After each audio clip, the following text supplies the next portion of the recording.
আগে যারা এতেকাফ করতেন, আজ থেকে 20 বছর, 30 বছর, 40 বছর, 50 বছর আগে যারা এতেকাফ করতেন, তারা মসজিদের ভিতরে এতেকাফ করতেন, একটা মশারি লটকাইতেন এবং এটার ভিতরে তারা সব সময় থাকতেন।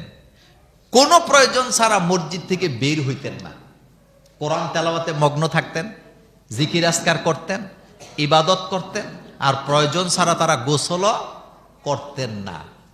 সব সময় নিরিবিলি, কারো সাথে কথা বলতেন না, প্রয়োজন ছাড়া কারো সাথে কথা বলতেন না।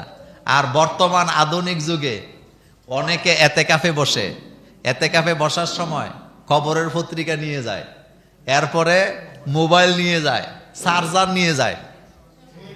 কথা কর না কেন? এই কথাগুলো সত্য নেই? গত বছর আমি এক মসজিদে ইফতার মাহফিলে দাওয়াতে গেছি, যাইয়া দিয়ে এতেকাফে যারা বসছে সবার কাছে অ্যান্ড্রয়েড সেট সবকিছু আছে। এক জায়গায় দেখলাম বড় একটা কি বলে চার্জারে লাগায় রাখছে। জিজ্ঞেস করলাম এটা কেন? আমরা 10-12 জন বইছি তো, সবারই তো মোবাইল চার্জ দেওয়া লাগে। তাইলে এতেকাফের মানে অবস্থা কি বদলাই গেছে। এতেকাফে বসে ফেসবুক চালায়, এতেকাফে বসে ফেসবুক চালায়, ইউটিউব দেখে সাউন্ড কমায়া। আচ্ছা, এটাকে এতেকাফ হইল না আল্লাহর সাথে তামসা হইল? এতেকাফের মানে হলো প্রয়োজন ছাড়া আপনি মসজিদ থেকে বের হতে পারবেন না। এতেকাফের মানে হলো প্রয়োজন ছাড়া আপনি গোসল করার কোনো দরকার নাই। এতেকাফের মানে হলো আপনি এটা ছেড়ে বাড়িতে যেতে পারবেন না। আপনার যারা খাবার নিয়ে আসবে প্রয়োজন ছাড়া আপনি কথা বলতে পারবেন না। অথচ কথা চলে, খবর চলে, নিউজ চলে, ফেসবুক চলে, ইনস্টাগ্রাম চলে, সব চলতেছে। আবার ফেসবুকে বুয়া বুয়া কি বলে পোস্ট দেয়, এতেকাফে আছে দোয়া করেন, এতেকাফে আছে দোয়া করেন।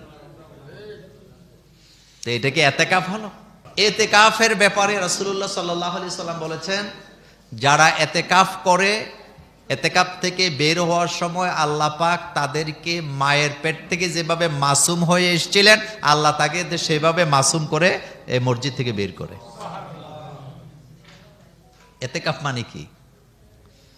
দুনিয়ার সংসার সব ছেড়ে দিয়া আপনি কোথায় বসবেন? মসজিদে। আকিফুনা ফিল মাসাজিদ, আল্লাহ পাক বলছে তোমরা এতেকাফ করো মসজিদে। এতেকাফ করার সময় আমাদের হাতে নাই। মা আয়েশা বলেন, রাসূলুল্লাহ সাল্লাল্লাহু আলাইহি সাল্লাম শেষ জীবনে এতেকাফ ছাড়েন নাই। এতেকাফ করলে আল্লাহর সাথে সম্পর্ক গড়া যায়। এখন এতেকাফের ব্যাপারে দুই একটা কথা বলি। প্রথম কথা হলো,